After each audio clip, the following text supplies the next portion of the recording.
FOG Andrew here from the Family of Gamers. Welcome, Wargamers, to an exciting, awesome, Unmatched video. Today, I'm finally going to be taking a look at Unmatched Redemption Row, the second Marvel box for Unmatched, the first being Deadpool, and also our first 3-character box. We've gotten 2 characters, we've gotten 4 characters, we've gotten 1 character, but now it's finally time for 3 characters. Now, how does this hold up compared to the other Unmatched boxes? Well, I'm going to be taking a look at the box and everything inside, but before I do, if this is your first time here, why don't you consider subscribing to the channel for more Unmatched videos coming out in the future, and also check out the other stuff we have as well on the channel. Give this video a like, and without further ado, let's take a look. Alright, so here is the box. I do want to point out something, that it is a little thinner than, let's say, Battle of Legends Volume 1, for example, and the other boxes.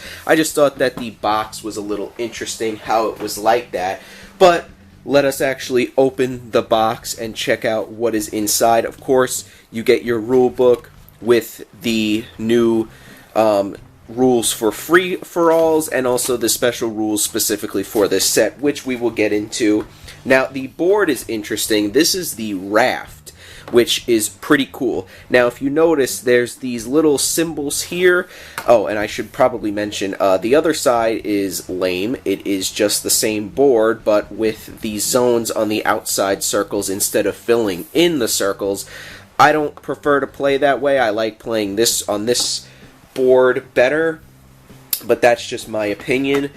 I wish we could have gotten a second board, but nonetheless, it is still a nice looking board. Now, these little spots here, you have these tokens for like items that you can use. Now, you can randomize them and kind of do them however, but basically, if you're on this space, you can choose to use the item that's there to get the bonus. So, for example, like this would be +1 if you use the folding chair to your defense or attack if you're in that space.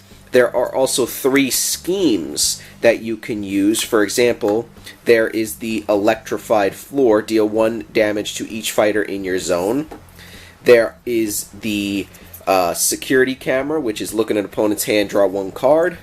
And the secret documents, discard your hand and draw 3 cards. So you put it there, you go into that space, and as an action, you can do the scheme. So that's kind of an interesting little thing that they have specifically for this board, and they will also be having it for the other Marvel box, the Hell's Kitchen box, which seems pretty cool. So it's a nice way to change up the boards and actually have some kind of mechanic on the boards, because I like when the boards have that. Count how many times I said boards in this video. But anyway, inside the box, you have Moon Knight here, you have Luke Cage here, you got Ghost Rider here, has everything in here. Underneath their cards, you have the health dials and everything, and Luke Cage does come with a sidekick, so you can put the token there. But without further ado, let's take a look at the characters. So we're going to take a look at Moon Knight, who has a sexy model. That is awesome. That is such an awesome model. I am not disappointed at all. But he has an interesting thing. He has 3 identities. Now, if you know Moon Knight, you know he's a little crazy, and he's got different identities. So he has his Moon Knight identity, his Khonshu identity, and his Mr. Knight identity. So you start the game off as Moon Knight, and at the start of your turn, you can move up to 2 spaces as Moon Knight. By the way, move of 3, 16 health. And at the end of your turn, you change to your next identity, which is Khonshu. Khonshu adds +2 to the value of his attack cards, and he does not take damage from effects other than combat damage. So if your opponent played a card that says deal a damage to the opposing fighter or deal 1 damage to the adjacent fighter, Khonshu would not take the damage. And then at the end of your turn, you change to your next identity, which is Mr. Knight. And Mr. Knight adds +1 to all his defense values, and then at the end of your turn, change to your next identity, Moon Knight. So he has his different identities that he cycles through. There are cards in his deck where he can actually like skip or change identities in the middle of the turn. For example, he has I'm Not Real. You may change to your next identity. It's a 4-value attack. he has a totally sane thing to do. You may deal 2 damage to both fighters in the combat, so that's interesting. He's got Travelers in the Night, which you can move up to 4 spaces, and they move your fighter up to 4 spaces, and they may move through opposing fighters, and then you get to gain an action, which is pretty dang cool. Let your Insanity guide you. After combat, discard the top card of your deck and draw cards equal to that card's boost value. So a good way to get cards, essentially.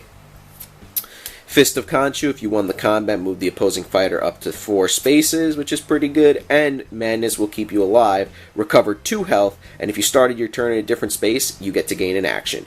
So Moon Knight's interesting. He has 3 identities that you have to kind of maintain in a way. You want to try to use the different identities in a certain way. You want to make sure that when you're Mr. Knight, you can defend, and when you're Khonshu, you want to have those big attack cards so that you can bring some of your values, like I'm Not Real would be a 6 as Khonshu, and Moon Knight's ability of moving 2 spaces isn't bad because he gets to go, 2 spaces, and then he can maneuver for 3, so that could be a whole 5 spaces in one turn, or even 8 spaces if he decides to maneuver twice. So Moon Knight's an interesting character to basically keep track of your identities, and I think he's interesting and fun to play. So next up is Luke Cage, and as you can see, there is his model, and he comes with a sidekick, Misty Knight. Now, Luke Cage has a health of only 13, he's melee, but Misty Knight has a health of 6 and is ranged.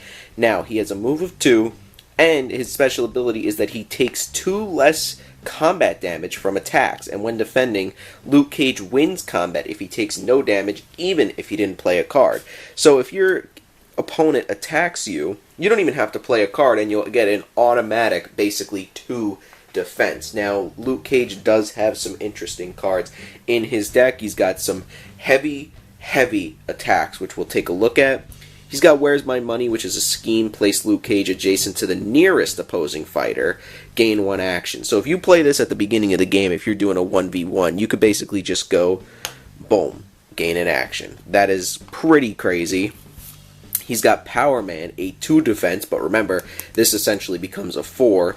After combat, move the opposing fighter up to 3 spaces. You may move them through other opposing fighters, and then deal 1 damage to them, and each opposing fighter they move through. That's pretty crazy. He has Trash Talk, cancel all effects on your opponent's card immediately, and after combat, if you won the combat, end the turn. So if this is your this is your opponent's first attack, essentially, and you play this, you can end their turn. That's insane. He's got Skin Like Titanium, which is if you lost the combat, which you'll only have a 2 defense, deal damage to the opposing fighter equal to the amount of combat damage you took. So that's pretty interesting. Now his attacks are still standing. If you won the combat, choose 2 cards in your discard pile and shuffle them into your deck. That's nuts. Commanding Impact, which is you get to draw a card, but it's a 5 attack, which Sinbad also has. And he's got his Sweet Christmas card, of course he does, which is a 6 attack. Now, Misty Knight's not too bad either. She has a 2 versatile card, Daughter of the Dragon, which is if Misty Knight is adjacent to the opposing fighter, the value of this card is 6 instead. And then she's got My Back, which is a 1 value defense card, which is immediately Misty Knight may swap spaces with Luke Cage, and if she does, Luke Cage is now the defender, which would bring this to a 3, essentially. So, Luke Cage only has 13 health, but his special ability here really makes it hard to actually damage him, and he could dish out damage like nobody's business. It is just insane what Luke Cage can do. So you basically, with Luke Cage, just want to get him into combat and wreck things up, and he's got some pretty good defense, which you don't have to really worry about. But again, he only has 13 health, which isn't, well, I mean, it's kind of like one of the lowest. Robin Hood and Dracula also have 13, but that being said, his special ability makes it easy for him not to take damage. And here is Ghost Rider, and just look at that miniature. Oof. Beautiful. Love it, love it, love it. Now, his whole thing is that he only moves 2, which kind of stinks, and he's got 17 health. For him being on a motorcycle, you'd expect him to have a big movement, but don't worry.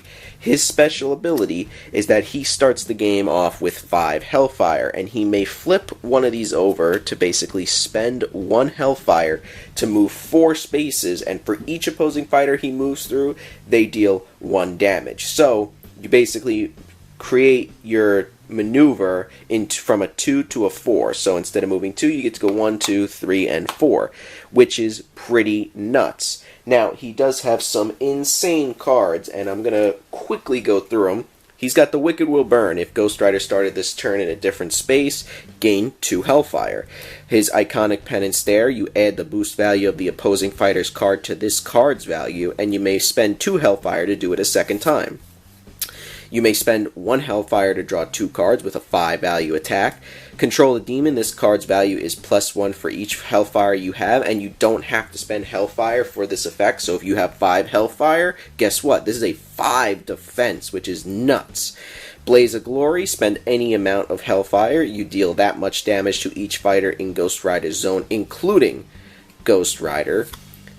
That's his penance there again.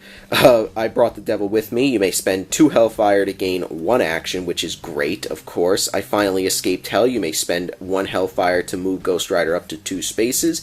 And he's got 2 OK defense cards. Deal with the devil. You may spend any amount of Hellfire. Increase the value of this card by that amount. Okay. And if you lost the combat, gain Hellfire equal to the combat damage you took.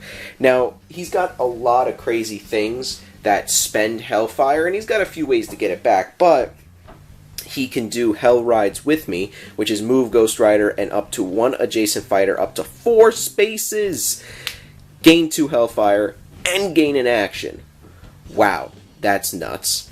Then he has Chains of Hellfire, which is you just set your Hellfire to 5. Okay, so he's got some crazy stuff here. He's got crazy ways to spend Hellfire and do tons and tons of damage, and even use the Hellfire to defend.